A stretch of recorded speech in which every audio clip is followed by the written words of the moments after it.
Biliyor musun? Bankalar hiçbir şey üretmeden cebindeki parayı nasıl eritiyor? Sadece 200 liranın hikayesine bak, durumu anlayacaksın. Cebinde 200 lira nakit olduğunu düşün. Fırından ekmek aldın, fırıncı o parayla un aldı, uncu mazot aldı. Bu para 50 el değiştirse bile hala 200 liradır. Kimse o paradan bir parça koparamaz. Ama aynı 200 lirayı kredi kartıyla harcadığında masaya görünmez bir ortak oturur. Sen daha ödemeyi yaptığın an banka esnafın kasasından %2,5 komisyonu keser. Esnafın eline 195 lira geçer. O da kartla harcarsa bir kesinti daha.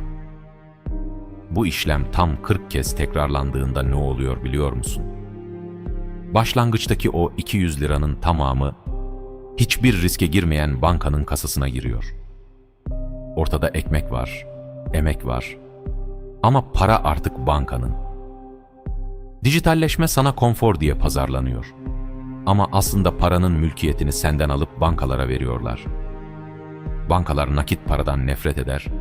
Çünkü nakitten pay çalamazlar. Esnafın emeğine ve kendi paranıza sahip çıkın. Nakit ödeme yapmak artık sadece bir tercih değil. Bu sisteme karşı bir duruştur. Peki sen, harcamalarının ne kadarını nakit yapıyorsun?